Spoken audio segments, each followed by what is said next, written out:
De volta com o Acontece, com a nossa entrevista que a cada duas semanas é realizada aqui neste programa, com o Cid Torquato, que é presidente do Econlibras e já foi secretário da pessoa com deficiência no estado, no município, e sempre nos atende com a máxima gentileza a cada 2 semanas. Tudo bem, Cid? Seja bem-vindo mais uma vez. Como é que vai? Boa tarde, Ronald, tudo bem? Zaidan, como vão? Tudo Boa bem, graças a tarde. Deus, tudo jóia. Hoje é o Dia do Idoso. E se a gente for... Dia Dia Mundial do Mundial do Idoso, né, Idoso, Ronald? e se a gente for olhar os dados do IBGE, a gente vai ver... Primeiro que o IBGE considera que o idoso tem mais de 60 anos. E há percentuais cruzados de idosos com deficiência e pessoas com algum tipo de deficiência que são idosos, que mostram um volume muito grande de pessoas. Ser idoso no Brasil, todo mundo sabe que há uma dificuldade por todos os aspectos, e um deles é o preconceito. E ser idoso com algum tipo de dificuldade de mobilidade ou algum tipo de deficiência, o que representa hoje no Brasil, hein, Cid? Bom, primeiro, né, a gente tem que ver que existe ainda um grande desrespeito com pessoas com deficiência em geral. As pessoas com deficiência, eu digo que a gente avançou muito nos últimos anos, mas tem ainda toda uma história inteira para avançar, ou seja, muito para avançar. Isso reflete nos idosos. Hoje, se você quer viver bastante, se você quer ser longevo, em geral, pode se preparar para adquirir, em função do tempo, né, do próprias mudanças do corpo, alguma deficiência.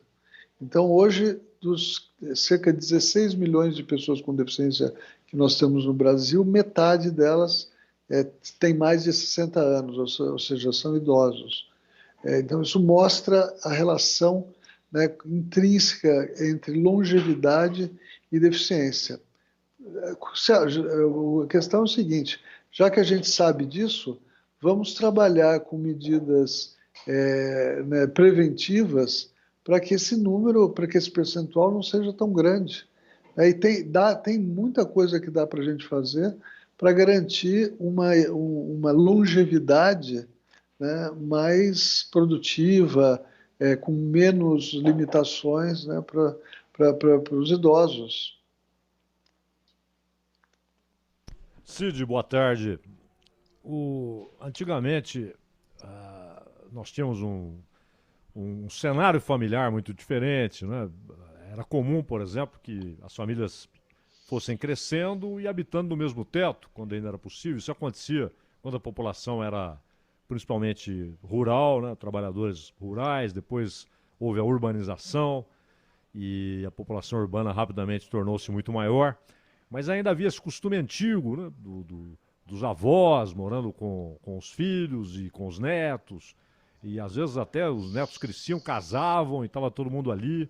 Depois o mundo mudou muito, as exigências da vida, as cidades gigantescas, e cada um foi para o seu canto.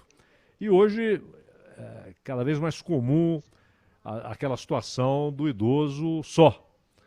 E às vezes nem é o casal mais, né?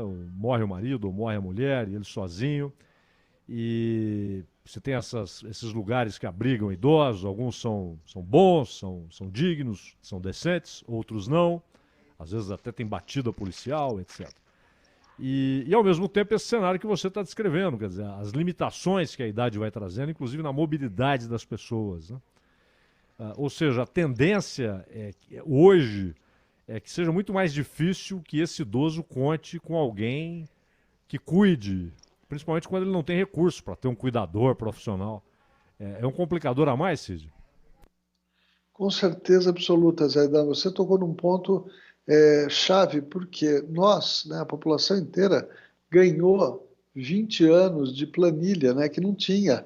Estava tudo planilhado para viver até uns 60 e poucos anos. Tal. Nós dobramos isso, né, a expectativa de vida no Brasil, na média está em 76, se eu não me engano, mas em São Paulo, em regiões com maior qualidade de vida, essa média é maior. Então, uma das questões mais prementes, que se colocam aí de forma, importante na vida dos idosos é com quem eles vão ficar, quem que vai cuidar. A boa notícia, Zaidan, hoje eu até fui num evento agora de manhã no Palácio do Governo e vi o lançamento de uma série de medidas em prol dos idosos. Uma delas é a construção em várias cidades do estado de o que alguns chamam de Vila Dignidade, ou seja, conjuntos habitacionais voltados especificamente para a população adulta, para a população idosa, com muitos recursos, um projeto muito interessante, eu não conhecia, fui convidado, né, para conhecer, calhou, né, foi uma boa hora, porque eu posso trazer essas informações para vocês aqui, em primeira mão, mas fiquei muito impressionado com o que eu vi hoje no Palácio do Governo em termos de projetos, né, alguns deles já acontecendo, principalmente para moradia de idosos. E, paralelamente, além de projetos públicos, que não são muitos, então é muito louvável essa iniciativa do governo do Estado de São Paulo, existem agora várias iniciativas privadas do que chamam de co-living, ou de repúblicas, né, para idosos e para pessoas com deficiência com alguma autonomia. Então, repúblicas que têm um suporte de auxiliares de enfermagem, de cuidadores, de fisioterapeutas, né, pagos, e bem pagos em geral, mas nesse caminho. Então, né, são insuficientes as iniciativas ainda, mas nós começamos a ver uma preocupação maior com a questão do idoso, né? Primeiro, né, nessa questão da habitação, e, paralelamente, essa que eu disse, né, da prevenção, da prevenção através de exercícios, de fisioterapia, para que esse idoso, ou pelo menos adie, né, um pouco a questão, essas limitações visuais, auditivas e motoras que quase que inevitavelmente vão aparecer com a longevidade.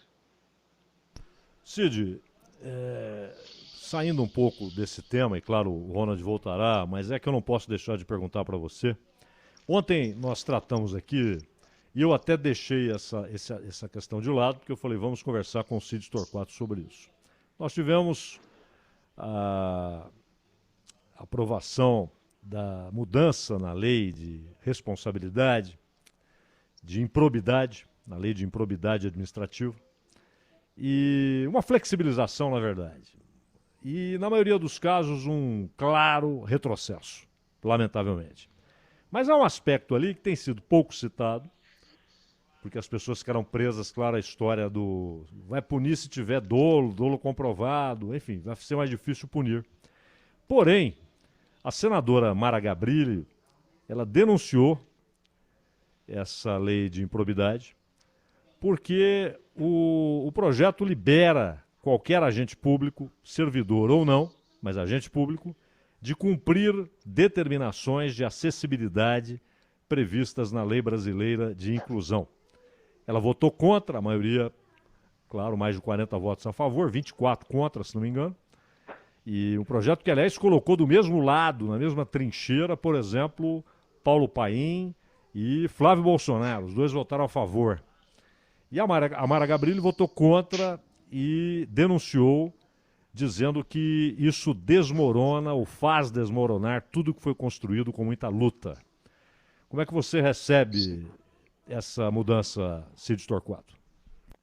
Sim, é uma pena, né? Porque, de fato, a gente tem avanços, né, históricos que vão sendo desconstruídos aí pelo nosso governo, por um lado, pelo legislativo de outro. É uma pena. Eu francamente não entendo isso. Como é tão difícil, essas conquistas são tão complexas, não são tão difíceis de se conseguir, e depois essa desconstrução. Então, eu fico feliz de que, pelo menos, temos a Mara Gabrilli para gritar, né, e ela faz isso muito bem, ela se posiciona muito bem, no Congresso contra essas medidas, porque o movimento das pessoas com deficiência no Brasil, para mim, ele falta força. Ele tinha que ter mais engajamento das pessoas, tinha que ter mais dinheiro, né, para poder combater, contratar profissionais competentes, né, para combater, pelo menos na teoria, né, arrazoando documentos que vão contra medidas como essa, ou seja, e para poderem os representantes estarem em Brasília nos momentos-chave para se posicionar, né, a militância contra essas medidas que atacam diretamente os direitos das pessoas com deficiência. Uma outra perda muito grande que nós tivemos durante essa semana foi, como outros grupos, como outros segmentos, né, o esvaziamento do CONAD, que é o Conselho Nacional dos Direitos da Pessoa com Deficiência. Também tiraram vários representantes da sociedade civil, representantes dos estados, dos municípios, né, que era algo, né, absolutamente estabelecido dentro do CONAD, e para colocar mais membros do governo, ou seja, não teve ninguém, não tinha nenhum movimento organizado ontem, ou esses dias em Brasília, para fazer um barulho contra isso. Então, a gente somos politicamente fracos, né, para brigar, de fato, pelos nossos direitos, infelizmente. Ô Cid, uma das grandes mazelas para idosos e ainda mais para idosos que têm alguma dificuldade de locomoção é poder aproveitar ou fazer uso do que a cidade tem para oferecer. E eu não estou falando só de lazer, não. Na verdade, lazer é apenas um pequeno fragmento. Mas poder ser independente de poder ir ao médico ou poder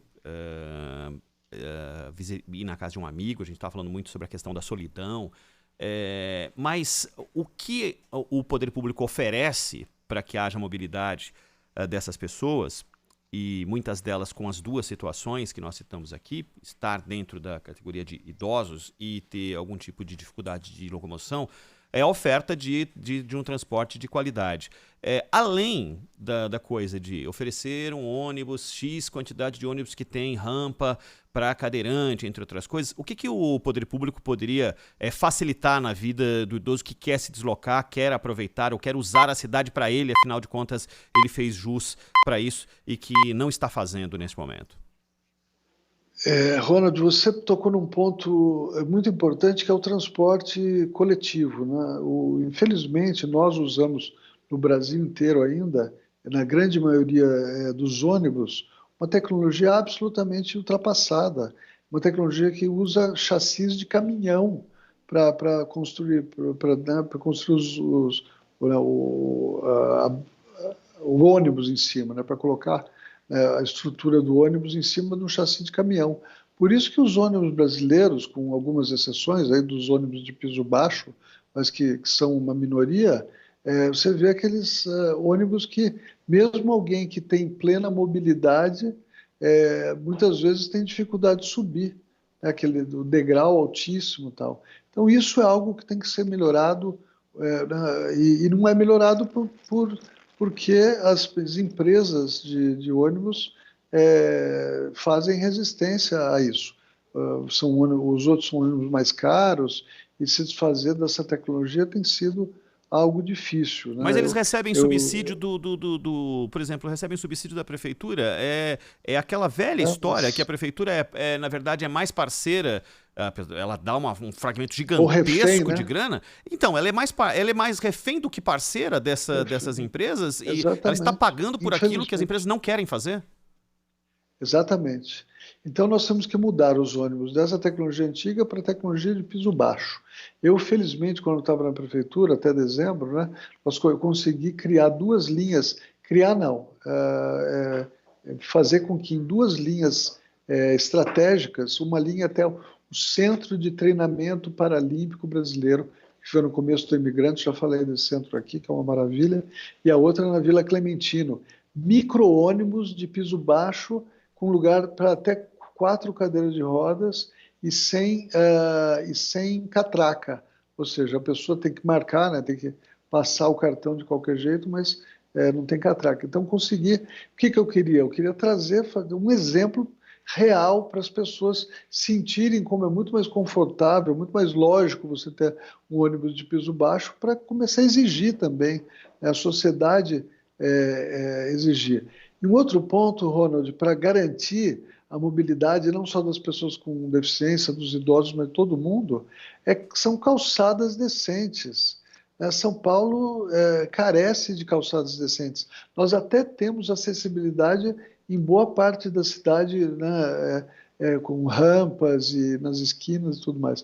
Mas as calçadas são péssimas. Então, o que a gente precisa fazer? O poder público, né, a prefeitura precisa